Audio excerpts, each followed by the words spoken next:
Hello everyone, I'm Ankit and you're watching StudyIQ IAS English channel. Today is 1st of September and we are going to discuss important news and articles from the Indian Express newspaper. We'll start off our today's discussion by understanding why has government changed or updated the PM SVANidhi scheme. Now PM SVANidhi scheme is a scheme of union government which wants to provide working capital to the roadside vendors or hawkers, right? जो ठेला वाला भैया, those who are available in the very nearby to our houses, all of those people are eligible to get working capital from the government under this PM SVANidhi scheme.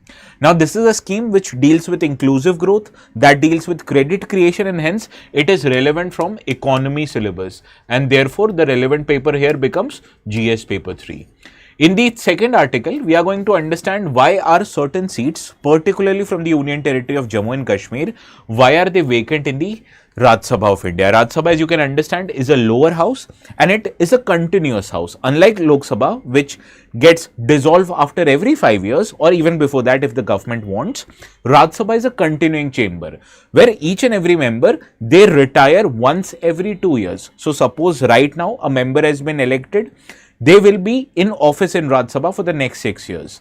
So after 2 years, another member will be elected. So they will be in office for 6 years from the next 2 years, right? So therefore, every 2 years, 1/3 of the total members of Rajya Sabha retire and new members are elected. So that is why it is a continuing chamber, unlike Lok Sabha. But how is this appointment and vacating seats regulated? How are the terms curbed of these elections? That becomes important for our GS paper 2 perspective, and it deals with Article 83 of the Constitution. So we'll cover in detail how the vacant seat in Rajya Sabha are taken care of. In the third article, we are going to understand FDI, particularly in the sector of e-commerce. Government is looking to increase the FDI limit in the e-commerce sector, and for that it has had interactions with important e-commerce players like Amazon, like Flipkart, on how the future policy of FDI for government for e-commerce be like. Now, FDI is very important as far as Indian economy is concerned, but when it comes to e-commerce, protecting a local and small retailers are also very important, and for that, government has tweaked its FDI policy. What is the FDI policy with respect to e-commerce? What makes any investment FDI? Everything we'll find out in our today's discussion, and that is relevant from GS paper 3, particularly from the external sector perspective. And FDI is a part of balance of payment in the capital account. So please remember that. So this is what we'll discuss in the third article. In the fourth article, we are going to discuss International Monetary Fund. Why? The ex-governor of RBI, Dr. Urjit Patel, has been appointed as one of the executive directors by Government of India in the International Monetary Fund. India, like 190 other countries also, total of 190 countries, they are member of IMF. And IMF provides or helps countries who are facing balance of payment crisis. So how IMF helps these countries? What are the various instruments, reports published by IMF? Everything that we'll cover in our today's discussion, in addition to understanding the structure of IMF. What are board of governors? What are board of directors? Everything we'll understand. And this is relevance from GS paper 2, that is international organizations, as well as GS paper 3. Okay. And in the last article, we are going to cover Deep Ocean Mission and Matsya 6000 submersible submarine, which is of Government of India to undertake deep dive into the oceans. And this is important from science and tech perspective. Therefore, the relevant paper here becomes GS paper 3. So in total, these are the 5 articles that we are going to cover in our today's session. How is everyone? How was your weekend? We are meeting after a long gap. Well, you need to understand the gap on my part was very necessary. I was exhausted. Literally, whenever I used to open the newspapers, I was not able to read it because of the mental exhaustion. So that is why I went quiet on all these days, and it literally helped me. Yesterday's rest, which was a rest after 3 weeks, helped me a lot, and that is why I'm fresh today. How is everyone? Gaurav, Arya, Aspirant, Sudishmita, Santwana, Venkat, Harshita, Vinodini. Well, if you don't mind, can I have my coffee because I'm coming straight from the class here. Good morning, Joey. Good to see you also. Everyone actually. How are things going at Gram Chikitsalaya, Joey?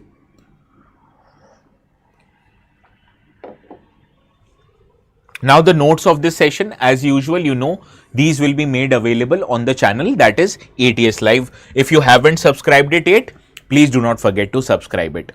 Now let us see, this is an important development that happened last week. So you need to understand we can't move forward without this development. This is very important. Now this development highlights that cabinet has extended PM SVANidhi for street vendors and has announced the loan amount. So in this regard, the PM SVANidhi scheme or the PM Street Vendors Atmanirbhar Nidhi scheme becomes important, and how it has been restructured and reformed, that also becomes important. Now first let us understand about this scheme. This scheme was launched during COVID-19, especially during June 2020, to provide collateral free working loan capital to the roadside vendors. Any idea why this scheme was introduced in the first place? Then you will realize what are the benefits of this scheme. Any idea? Jui, Santwana, Suddhismita, nice name Suddhismita. Harshita, Vinodini, anyone?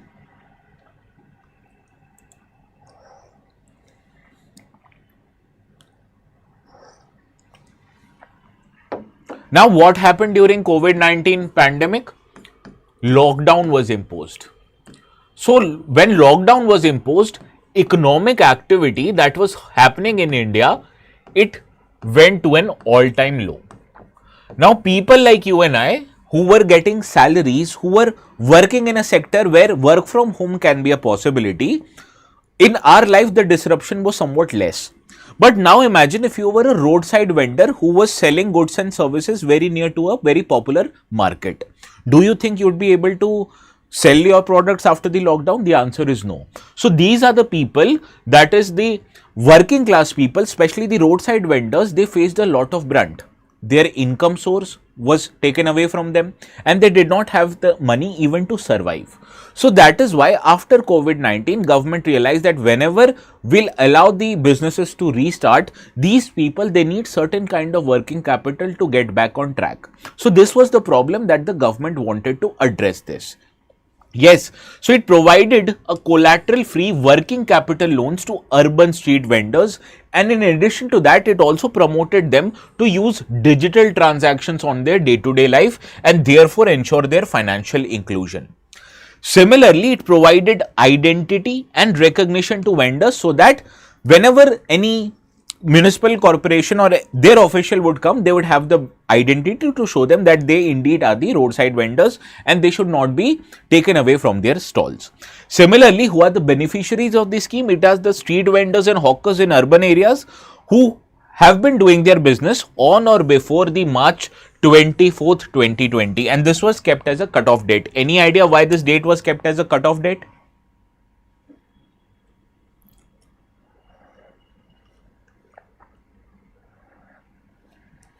Good morning, Kanchan.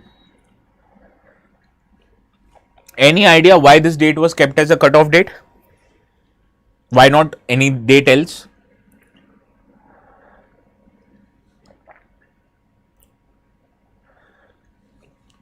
Yes, this was the date when lockdown was imposed. So government said that whosoever was working as a roadside vendor before that, they are eligible under this scheme.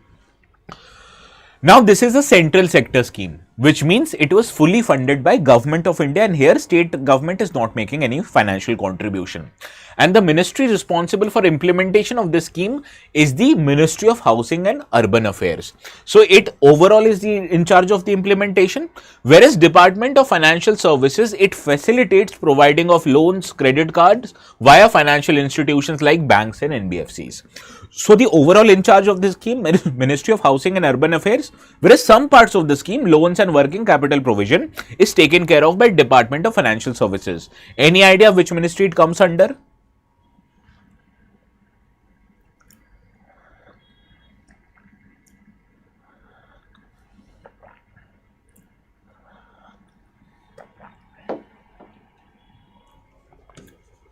Ministry of Finance. This department is also responsible for PM Jan Dhan Yojana. Okay. Now, what are the recent changes? Now, recent changes, the lending period, which was earlier fixed up till 2024 December 31st, now this has been extended up till 2030. And the beneficiary base has also been increased. For example, it aims to benefit of total 1.15 crore beneficiaries, which would now include 50 lakh new vendors who might have started their vending activities after the COVID-19 pandemic. Similarly, the loans that are now available to these roadside vendors, the amount of loans has also been increased. For example, earlier it was 10,000 rupees working capital for the first loan. This has been increased to 15,000. Earlier, for the second loan, they could have gotten 20,000 loans. This has been increased to 25,000. And the third loan remains unchanged at 50,000 rupees. Right. So, this is how there has been recent changes. Other changes, it includes that these people would be provided a UPI linked RuPay credit card, which is issued after the repayment of second loan, and it provides them quick access to emergency credit. So once they'll have a credit card, they can get credit whenever they want, obviating the need to go to a bank and financial institution time in and time again. Similar to how Kisan credit card has been provided, right? So you can link the benefits of these kind of credit instruments. Similarly, to encourage financial transactions, government is also giving them cashback incentives of up to 1600 rupees for digital transactions via UPI. So government want to increase their financial inclusion, promoting them to use UPI and relying less on the use of cash. Similarly, capacity building measures are also provided in the scheme. Training in financial literacy, entrepreneurship, digital skills and marketing will be provided to them.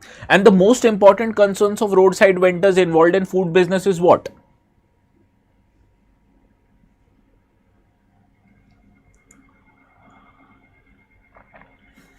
President Trump has come here to comment.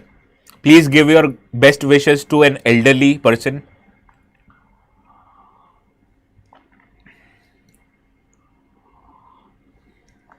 Good morning, Rupa. The biggest problem that the roadside vendors face when they are in food business is the ensuring of hygiene and food safety. So here, food safety and hygiene training will also be provided in partnership with FSSAI, so that they sell which kind of paneer? Should they sell analog paneer?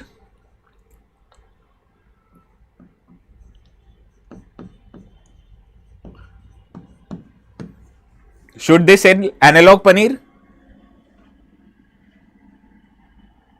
Or should they sell other kinds of paneer? Anyone?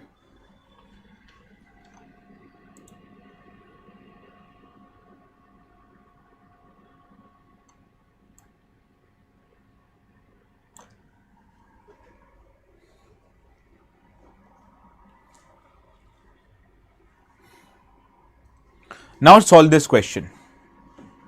Real paneer, or can I say digital paneer? Benjir? If there exists analog paneer somewhere, don't you think digital paneer should be there in the universe? Well, the fake paneer that is available in the market now, the paneer that is not made out of milk but made out of starch and vegetable oils, those are called as analog paneer.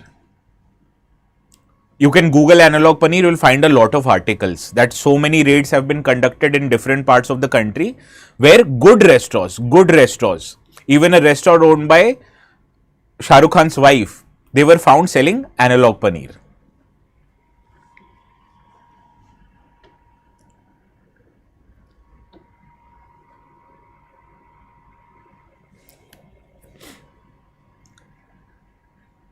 Got this, Pallavi? Even Zomato was selling analog paneer to its restaurants, so that make paneer and sell it in the market. Now, the intent of this scheme is to provide only a short-term relief measure. Is it a short-term relief measure anymore now? No. The intent of the scheme has increased a lot.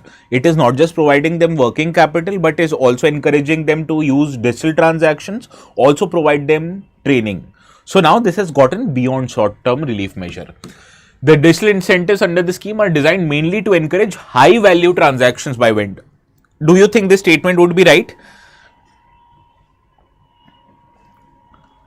Now, roadside vendors, do you think they involved in a transaction of thousands and thousands of rupees at the time? No. 5 rupees, 10 rupees, 50 rupees, those are small value transactions. So, these are designed mainly to encourage small value transactions by the vendors. Got this? How words can be tweaked in order to make the statements correct and incorrect. Now, see the third statement. These kind of questions are asked in the UPSC. So, you need to have the ability to read each and every word properly.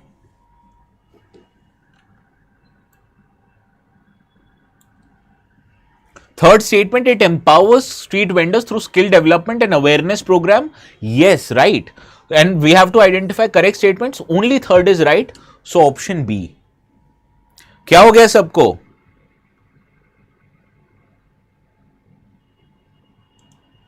So I tried, I by my own tried this question to be difficult, and that is why you can understand how the questions can be tweaked to make it a difficult. This is a very simple topic, but you need to get into details of the scheme, what it is trying to do. Well, Saurabh, how will I be able to tell the difference?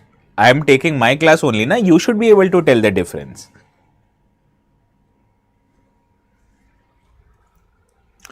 Now see this article.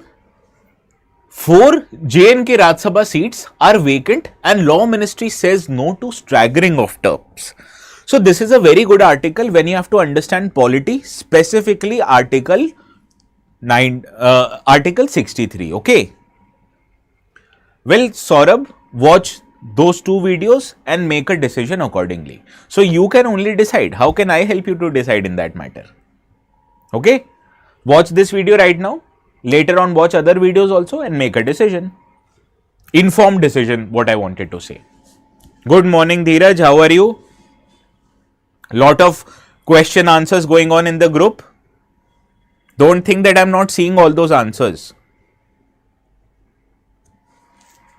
Someone asked a question regarding if the prices of crude oil has been reducing, why hasn't the government reduced the price of petrol and diesel? There's a very good reason to it. You know why? Because the prices of petrol and diesel in India, the prices that you pay for them,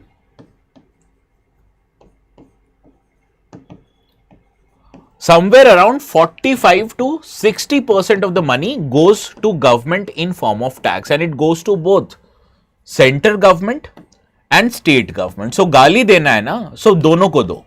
But you know why central government is collecting so much taxes on it? So that the taxes money can be used for welfare expenditure, can be used for capital expenditure. Now, whenever the prices of crude oil was above $100 per barrel, it stretched up to $120 to $130 per barrel. But even then, the average prices of petrol was 100 rupees per liter. And even today, because of reduction in the prices of crude oil, still the prices are here. So you can say, yes, government has not reduced the price, but where were you when the prices of crude oil was right and government was not rising the prices of petrol, right? So where was government paying that money from? From its tax collection. So this is how economy functions. And our overall inflation in Indian economy is 1.85%, which is less than the threshold of RBI's inflation. So government has no problem in keeping the prices of petrol and diesel up because other prices of goods and services in India is on a lower side. So that is why people can pay extra for petrol at the time where other prices are cooled off. Got this? Now coming back to this discussion, 4 Rajya Sabha seats from Jammu and Kashmir have been vacant since February 2021 when this UT was put under President's rule. So in this regard, let us understand how seats are vacant and how these are filled. Okay. Now Rajya Sabha members, these are elected by the state's legislative assembly for a period of 6 years and 1/3 of them retire every 2 years. This is given in the Article 83 of the Constitution. So suppose I or one member is sent in Rajya Sabha in 2025. So he would retire when? In 2031. Second member is sent to Rajya Sabha in 2027. So when this member would retire? In 2033. Similarly, third member is sent to Rajya Sabha in 2029 and when we would retire? In 2035. So this is how the members are sent to Rajya Sabha in a staggered manner so that after completion of their 6 years tenure, they get retired. And Rajya Sabha is a continuous body. It does not get dissolved, unlike in comparison to Lok Sabha. So, in this regard, the Election Commission of India has suggested to the Law Ministry that whenever the elections of these 4 seats are held, the President can stagger the terms of these 4 members so that they don't retire together in the next 6 years. Because if you are electing 4 members right now in 2025, all of these 4 members would get retired in 2031, which is not the objective of Rajya Sabha. So, Election Commission recommended that President can say that for this member he can serve only for 2 years, for other member they can serve for 4 years, and the third or fourth member they can serve for 6 years, therefore giving different terms to different members. So is it possible in current constitutional circumstances to give a Rajya Sabha member with a shorter tenure? The answer is no. Why it is no, I am going to tell you. Okay. Now, there is a section 154 of the Representation of People Act 1951. This was first used when the Rajya Sabha was starting in 1951. So, at the first constitution of Rajya Sabha, where all of the members were elected in Rajya Sabha, do you think it would have been a continuing chamber if all of that member had 6 years tenure? The answer is no. So, President, using this power provided in Representation of People Act 1951, ensured that he gave special orders which fixed the tenure of members so that 1/3 members retired every 2 years. And you can understand, 1/3 of the members at the starting, they must have only be given a tenure of 2 years. The rest 1/3 member must have been given a 4-year tenure, whereas the last third of the members, they would have given a complete tenure of 6 years. So, President was in power to curtail their tenures using this particular section of the RP Act. And this was used again in 1956, where new states were created after the 7th Amendment Act to adjust the terms of newer members. But this provision was only meant for the initial constitution and reconstitution of Lok Sabha to set up a staggered cycle of retirement, not after that. So, this was a power given only at a certain duration, not right now. So, in this regard, there is a pleasant limitation on the ability of President to curtail the tenures of a member in Rajya Sabha. So, the Law Ministry in last year clarified that there is no provision in the law for President to stagger the terms now beyond the original use in 1952 and 1956. So, current vacancies like 4 J&K seats cannot be adjusted via present orders, and all the new members, whenever they will get elected, they will serve for a tenure of how many years? 6 years. Got this? Got this?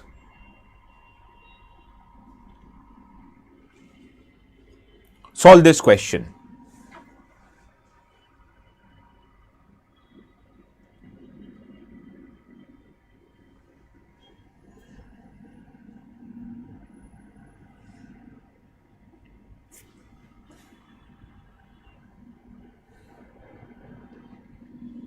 किसका doubt था petrol diesel वाला on the group?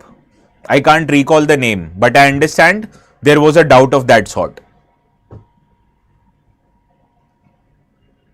So, you as an aspirant, you should be above the level of argument that happens in general public. Okay. So, whenever you as an aspirant, I expect each and every one of you to have a better analysis as compared to other people. So, जो चाय के गल्ले पे discussion होता है ना, people say X party is good, Y party is bad, X party is bad, Y party is good. You should be above all of that. You should present each and everything with a fact. So, yes, it is true. The prices of petrol has not changed even when the crude oil prices have reduced. But it is also true that the prices of crude oil did not increase when the prices of crude oil was a lot, right? So, that is also true. So, you have to remember both of these examples. Now, in a normal term of House of People, which is House of People? Lok Sabha. The normal term is 5 years, but it can be extended by Parliament during proclamation of emergency. This is true. Even during a normal national emergency, the term of Lok Sabha cannot be extended beyond more than 6 months at a time. This is true, but the Parliament's term can be extended 1 year at a time. Okay, so therefore second statement is incorrect. The Council of States, which is the name of Rajya Sabha, it is a permanent body and 1/3 of its members retire every second year, again true. So second is incorrect, first and third is right. We have to identify correct statement, and since most of you have gotten this right, option C is the right answer. Now you know why option C is right answer. The people who have marked it incorrect, no problem, बहुत दिनों बाद मिल रहे हैं ना, तो थोड़ा stretching चाहिए सबको.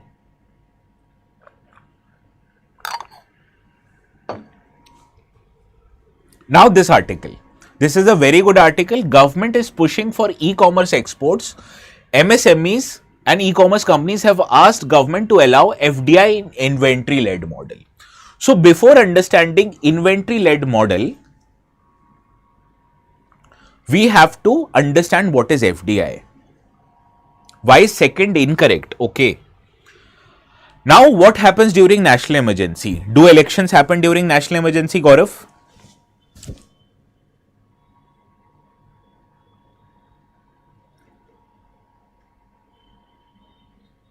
So the normal tenure of Lok Sabha can't be more than 5 years.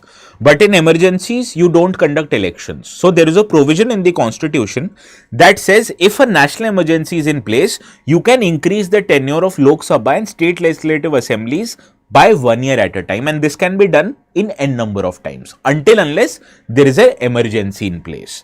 And after the end of emergency, you need to conduct elections since the term of has ended, not beyond 6 months. So during an emergency, the terms of both Lok Sabha and state legislative assemblies can be increased 1 year at a time. How many times? N number of times. Okay.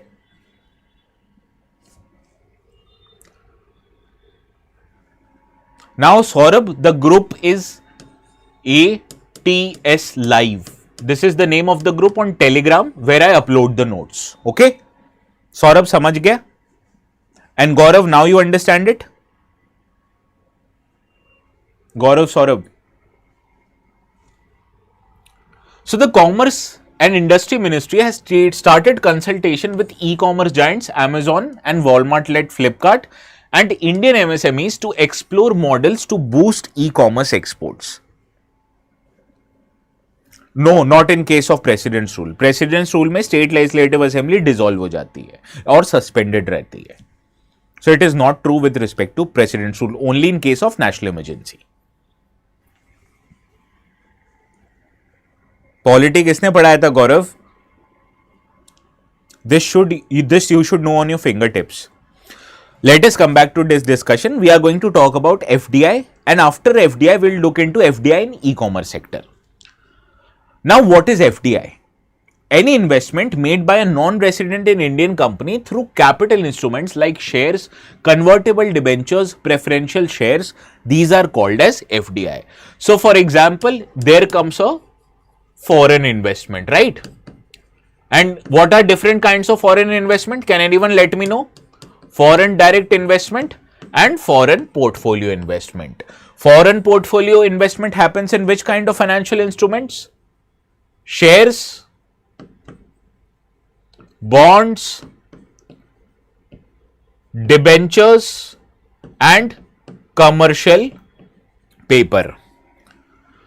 Now, what makes an investment a foreign direct investment and a foreign portfolio investment? When you purchase a percent of shares in companies, then it is called as FDI. But don't you think shares are covered in both of these investments? So what makes an investment an FDI and not an FPI? This problem even government faced. So government created a committee known as Arvind Mayaram Committee, and the responsibility of Arvind Mayaram Committee was to tell the definition of FDI. So Arvind Mayaram Committee said that whenever a company is listed company means a company listed on stock markets. So in listed company, whenever a foreign investor purchases more than 10% of the shares of that company, that is called as an FDI. Similarly, if a company is unlisted, whatever investment comes or any foreign investment comes, that investment will also be called as FDI. So even if you make 1 rupee investment in an unlisted company, and if you are a non-resident, that investment would be called as FDI. And an investment in 10% or more shares of a listed company makes a investment FDI. And every other foreign investment which is not an FDI is an FPI. So any investment in bond, debentures and commercial paper is a foreign portfolio investment, and a investment in shares which is less than 10% is called as FPI. Got the definition of FPI and FDI?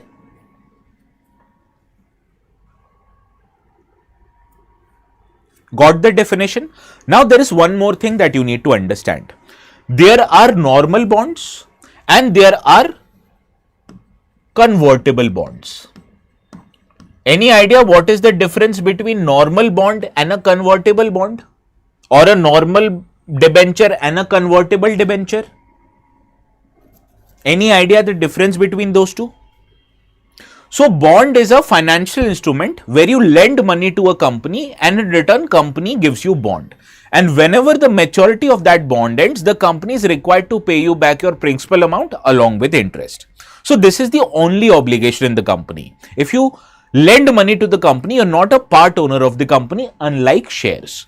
So only the ownership of the company determines whether an investment is FDI and FPI. Wherever if you invest in normal bonds, normal debentures, normal commercial papers, these are called as debt instruments and therefore this always will be FPI. But there are certain kinds of bonds, certain kind of debentures, these are called as convertible bonds and debentures. These bonds and debentures, the convertible ones, are the ones which after the maturity change into a stock or a share of the company. So theoretically, if you invest in convertible bonds and if it is more than 10% in a listed company, up till the bond stays as bond, you will be a foreign portfolio investors. But after maturity, when this bond turns into a share, you will be called as a foreign direct investor. Got this? So if you invest in convertible bonds, if you invest in convertible debentures, up till that bond is not matured, you will be a foreign portfolio investor. But after that bond matures and it gives you more than 10% shares of the company, it makes you a foreign direct investors. So if a question comes, bonds, debentures and C papers, the investment in this is always FPI, answer is yes. But if a statement comes that convertible bonds, the investment here is always FPI, the answer would be incorrect. So economy की class चल रही है तुम्हारी free में,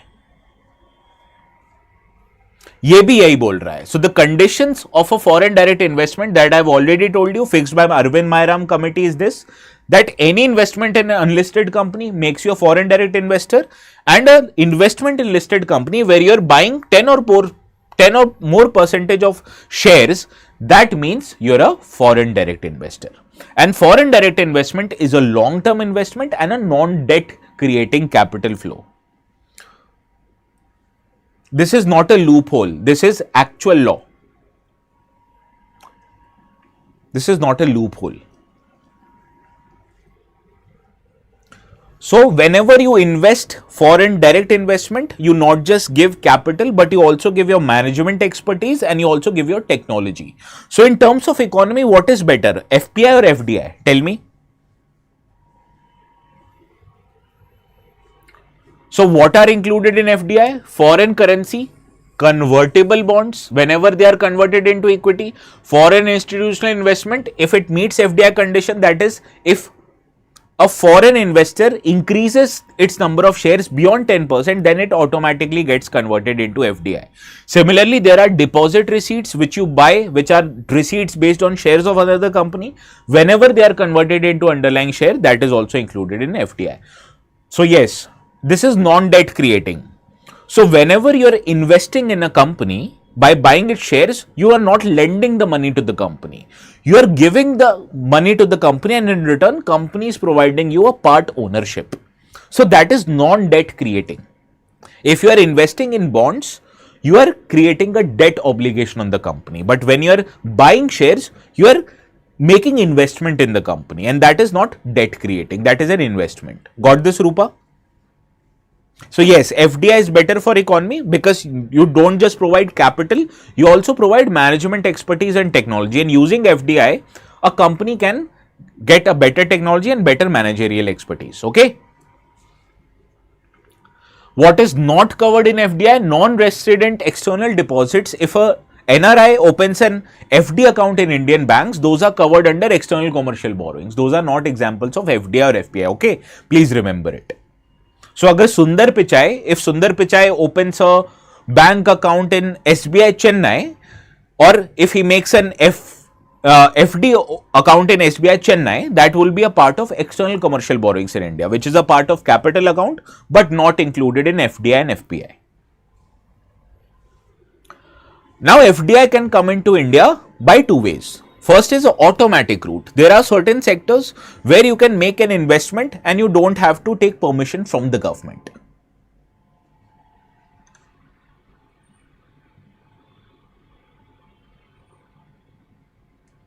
How can it impact? Government wants people to make more FDI. Yes, it opens Indian economy to global markets. That is what we want, right?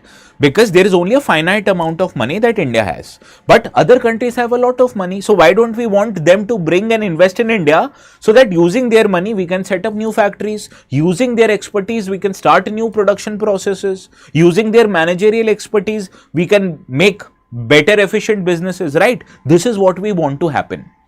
Now, FDI can come into India through two ways. First is automatic route. In certain sections, whenever you make foreign direct investment, you don't need permission from the government. But there are certain critical sectors where government has said that yes, FDI is permissible, but beyond a certain level, you will have to take our permission. And see the sectors, banking. So, for example, in public sector banks, foreign investment can only happen up till 20% of the total ownership, and that too is permissible only when government gives an approval, because obviously you don't want 100% foreign ownership in a public sector bank. It would make economy or Indian economy very risky. Similarly, multi-brand retail. Multi-brand retail is a sector where in a shop we sell items of different brands. For example, pantaloons, or for example, Chroma store. So in Chroma store, Apple iPhones are available, Samsung phones are available, ACs of LG are available, and different gadgets. So these are examples of multi-brand retail.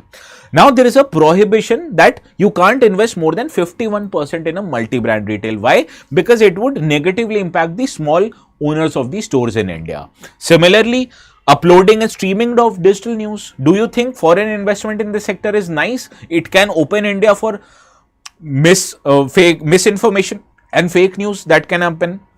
Even defense sector beyond 74%, you need permission from the government. So these are certain critical sectors where you need permission from the government. And who gives permission? Any idea who gives permission?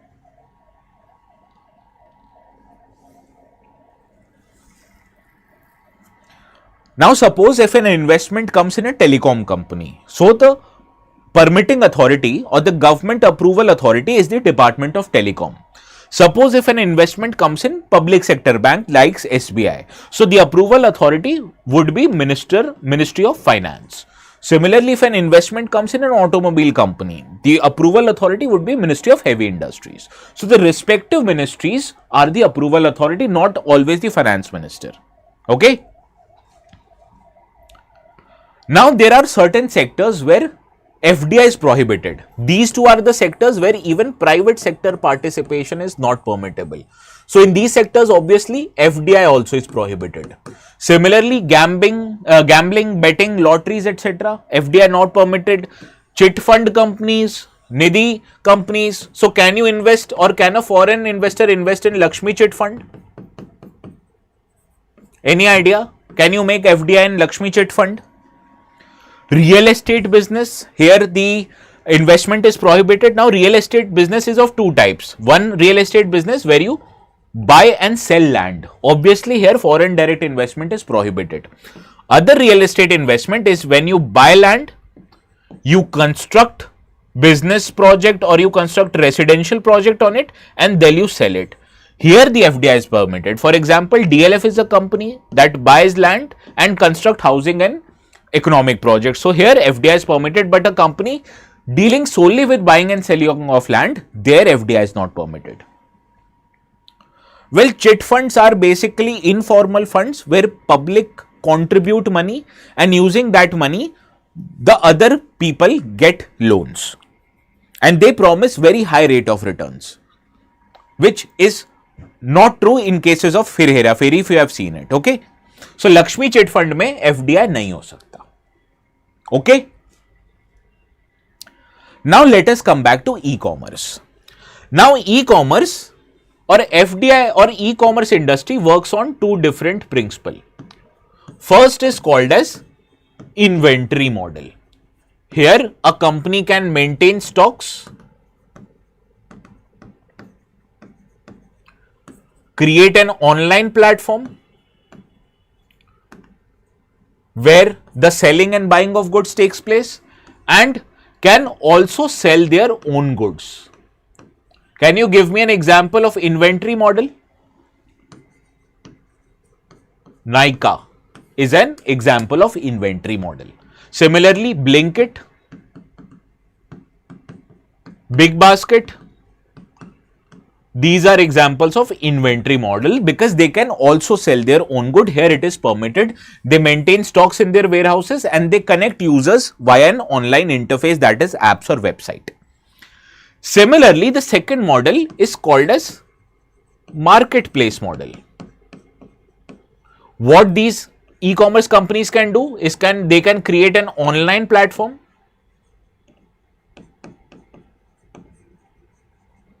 they can maintain stocks of goods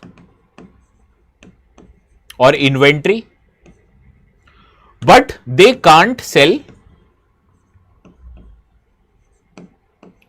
their own goods. So basically these companies are the companies who are providing marketplace to sellers and help them connect with prospective buyers. Understood? Now FDI is permitted here. That is why American companies like Amazon and Flipkart, they operate their websites on a marketplace model. But FDI is not permitted in the inventory sector. So all the companies that you see operating in this inventory led e-commerce model are Indian owned companies. That is why Myntra is not an inventory led company. Myntra is owned by Flipkart. Flipkart again is owned by an American company, Walmart. Right? So marketplace, the difference between them is that they can't sell their own goods, whereas these can. And both of them operate a platform which helps connect buyers and sellers. And buyers or the companies who own inventory platform, they can also be one of the sellers on their platform. Okay. So these are the two different kinds of FDI led model.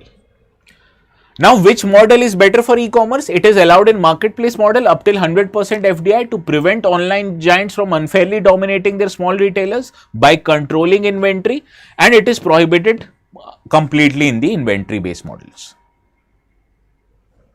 Well, they are selling their goods under Amazon Basics, but the companies which sell them are not owned by Amazon. Even if they are owned by Amazon, they are owned for less than 24%. Well, they are bypassing the law through a loophole. That is a loophole. So Google it. Amazon is prohibited from selling its own products. You will hear a case belonging to Cloudtail Retail. So there was a company called as Cloudtail. It was one of the major sellers in Amazon. This company earlier was 49% owned by Amazon and 51% owned by a company called as Caterham Ventures. And Caterham Ventures was owned by Narayan Murthy of Infosys. Now, this platform sold Amazon goods, right? So, when government found out, it punished Amazon, it asked them to reduce their ownership, and then you will find out the ownership of this Amazon in this company reduced to 24%. So Amazon is trying to bypass this law by saying that मैं नहीं बेच रहा हूं, कोई और बेच रहा है इस पे. And that company in head is owned in minority by Amazon. Now solve this question.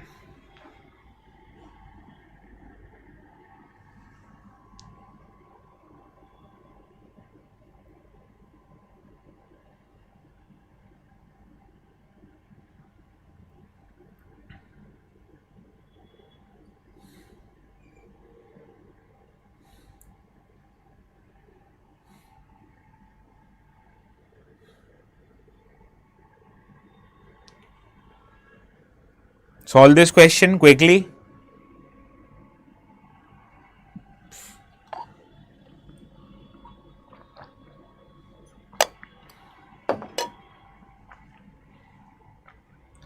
Private remittances, part of transfer payments, which is a part of current account, not capital account. Portfolio investment, foreign direct investment, foreign loans, which is a part of external commercial borrowings. So these three are part of capital account, and therefore third is not right. Option B is correct. What are others doing? And why haven't you liked this video? Please like this.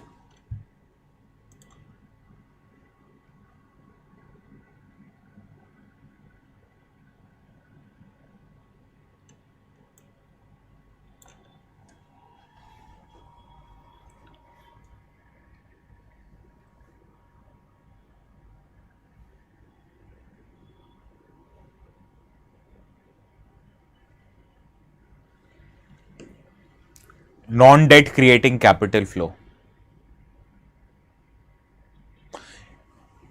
Is it always true? First statement.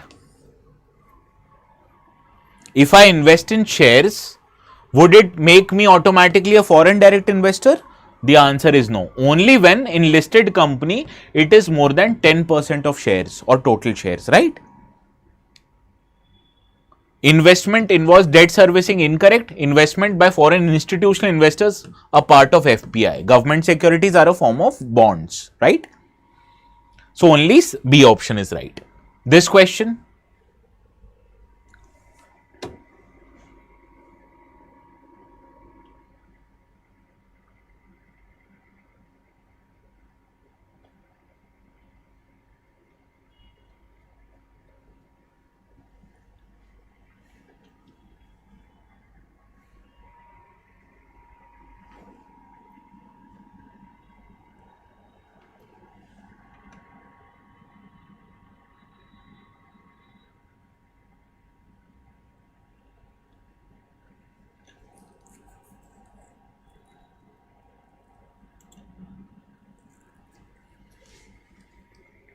Well, I told you non-resident external deposits, these are form of external commercial borrowings.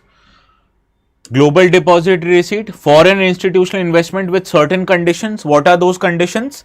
If it increases beyond or equal to 10% of shares, then the FPI gets converted into FDI. So suppose initially you make an investment in a listed company by buying 6% of shares, so you were called as FPI. But if you bought again, and if this total value increases to 10%, this investment transforms into FDI. So once an FPI can become an FDI, but once an FDI always stays an FDI. So suppose if you invested in 15% of a shares in company, so you will be called as FDI. But suppose if you sell 10% shares and now you are only owner of 5% share, therefore still you will be called as FDI. So once an FDI, always an FDI, but once an FPI, not always an FPI. Once an FPI can become FDI if it fulfills certain condition. So first, it is convertible bonds. Second, third is correct. Fourth is not. Option A is right. Got this? So write this down somewhere. Once an FDI, always an FDI. Once an FPI, can also be an FDI. Okay? Now, Dr. Urjit Patel has been appointed as one of the executive director in the IMF by the government. Now, whenever such appointments are made, from your exams perspective, who is appointed, why he or she is appointed is not important. Where that person is appointed, the organization or the post it becomes important. So from your exams, इस aspect में मत जाना, time waste करोगे, एक बार भी question नहीं आता है. Okay, what is important? Where that appointment has been made. What is the name of that organization? What does organization do? What is the post on which the person is appointed does? So this is what you'll have to understand from the exams perspective. Now, the union government has recently appointed a former RBI governor Urjit Patel as IMF's executive director. Any idea where you have heard Dr. Urjit Patel's name before? In any particular committee? Any particular committee? So earlier, the monetary policy decisions were taken solely by the RBI governor. So after that, when there were many problems, there was a separate committee created by RBI to tell how should we proceed afterwards. And this committee was created back then under the leadership of Dr. Urjit Patel, who at that time was deputy governor of RBI. And this Urjit Patel committee recommended that you should start a monetary policy committee where monetary policy decisions will be taken care by 6 members, not just RBI governor. Okay. So this is where you have heard the name Urjit Patel. Now, what is the name of this body we are going to talk about? Is it Tom Cruise ka Impossible Mission Force? How many of you have seen Mission Impossible? So you know Tom Cruise is a part of IMF, which is a ultra secret organization. And in the movies only, whenever someone asks, where does you belong to? He says IMF, says the International Monetary Fund. No, Impossible Mission Force. But we are not talking about this IMF. We are talking about this IMF, International Monetary Fund. Okay. What this body does, how it does, that becomes important from our exams perspective. It is a specialized agency of United Nations founded after Bretton Woods Conference of 1944. Any idea what this conference brought? It brought World Bank organizations, it brought IMF, and it brought General Agreement on Trade and Tariff, which later developed into WTO in 1993. Okay. Now, this IMF or International Monetary Fund is headquartered in Washington DC, and it comprises, including India, a sum total of 190 countries. There is a country in Africa called as Andorra. Andorra is a part of IMF, but Andorra is not a part of World Bank. So therefore, World Bank has 189 members, IMF has 190. Now it grants loans only to its member countries. So 190 member countries, whenever they will face balance of payment crisis. What is balance of payment crisis? Whenever a country does not have foreign currencies to pay for its import. That is called as balance of payment crisis. India faced it in 1991. Pakistan and Sri Lanka, every few years they face this kind of a problem. So they go with their katoras to IMF to get loans ki bhai please help me, please provide me certain foreign currencies so that we can pay for our imports. And you know what are major imports of Pakistan? It also includes luxury cars, where army officials, where politicians, they buy very important luxury cars which the Pakistan economy obviously can't manufacture. Now, whenever there is a body, especially bodies like WTO, World Bank, WEF, here you also have to take into account what are the important publications of those body, because these are asked in the exam. For example, IMF comes with World Economic Outlook. This is a biannual report which analyzes global economic trends and forecast. Similarly, there is a Global Financial Stability Report which focuses on global financial markets and assesses the risk to financial stability. Similarly, IMF also gives loans to many developing countries or developed countries whenever they face balance of payment crisis, and these are given under extended fund facility, rapid financing instrument and rapid credit facility. Now these two highlighted ones, they were in news because these were the instruments utilized to give loans to our neighboring country Sri Lanka, or country where Ravan used to come from. Okay. Now the structure of IMF is very important. Why? Because Urjit Patel has been appointed in the executive board. But above executive board, there is a board of governors, which is the highest decision making body of IMF. Now every member country, they send their finance minister or the governor of their central bank to the board of governors, and they meet once every year, and they review key policies and global economic challenges. But do you think a board of governor would be able to ensure day-to-day functioning of IMF? No. Why? Because it is meeting only once a year. So to take care of its day-to-day functioning, you create a separate structure known as executive board, which is comprised of 24 executive directors, and it is responsible for day-to-day operations. And here, this is where the Dr. Urjit Patel has been appointed.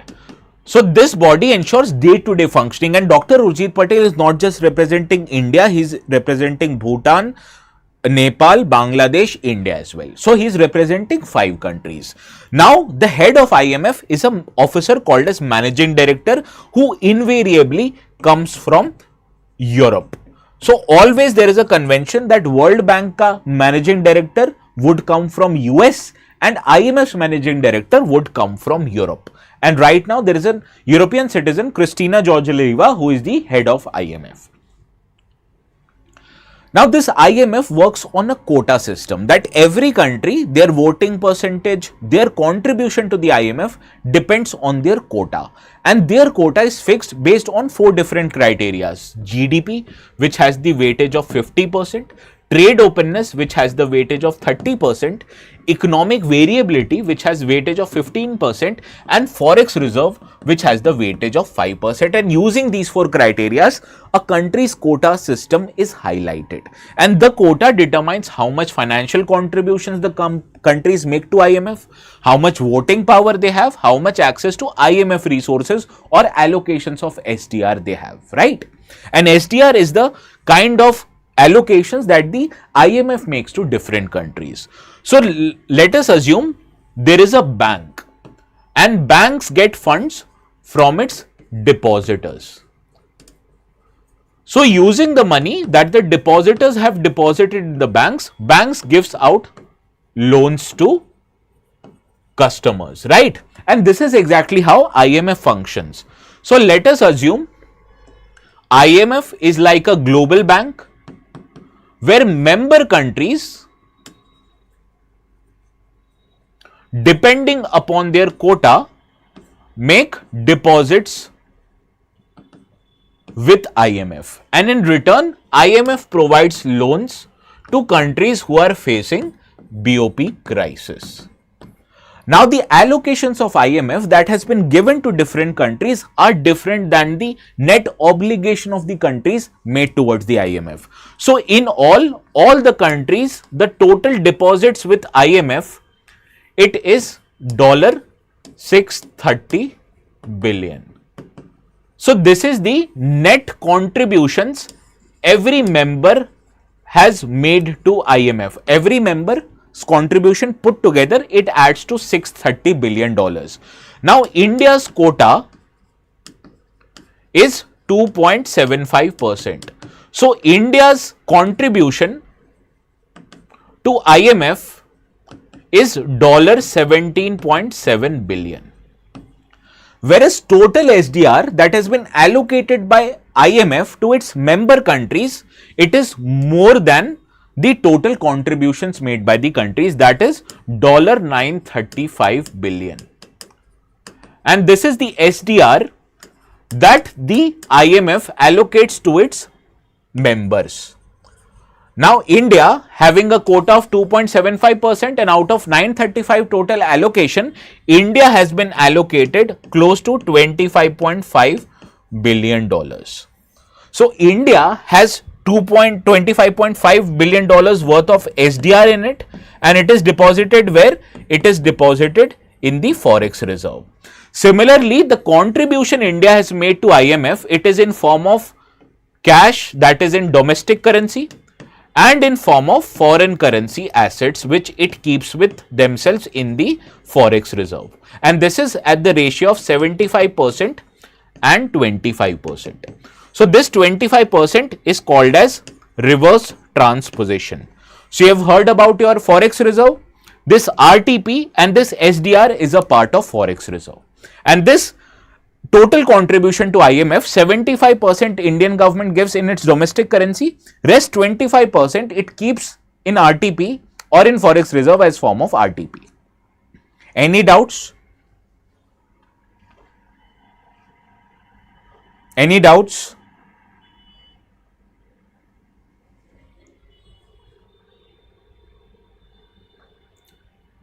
India has total of 2.75% quota, which makes it 8th largest country in the IMF. US has the largest quota, followed by Japan, China and Germany. So do you think India should have a higher quota?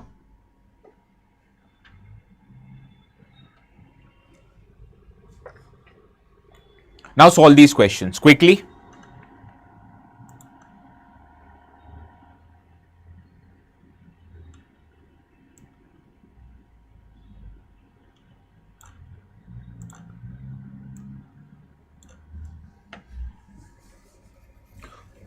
So contribution to IMF is different than allocations of SDR. Contribution is what the countries deposit with IMFs. And allocation is that the total amount of SDR issued by IMF given to different member countries. Both of them depend upon the quota, but since the numbers are different, so the allocations and contributions are different. India's contribution to IMF is $17.7 billion, but India's allocation of SDR that India has got is $25.5 billion. And both of them are instrument of interest paying instruments. Okay. Yes, this is an example of IMF. Now this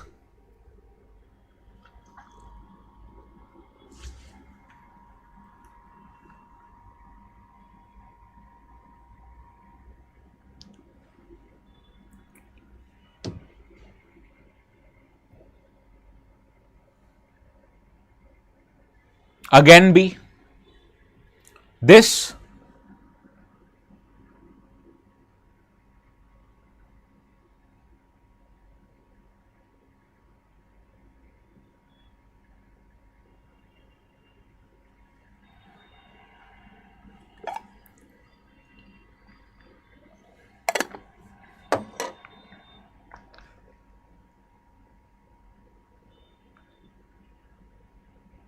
हाँ, this was a trick question, so that भावनाओं में बह के option A नहीं mark कर दो, option C is the right answer.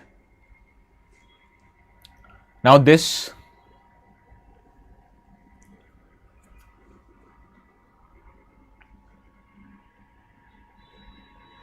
so in our forex reserve there are 4 components.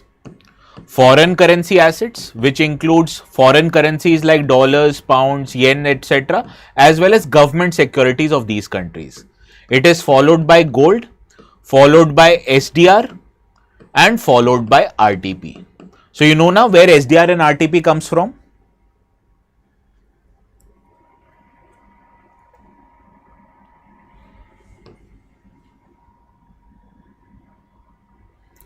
Where a SDR and RTP comes from, I have already told you. Now this article we'll do it tomorrow. It's already 12:06. Okay. So let's meet each other tomorrow also at 11. The notes will be available on this Telegram channel, ATS Live. You can go it, download it. Okay. I'll explain you the last article tomorrow. No need to worry.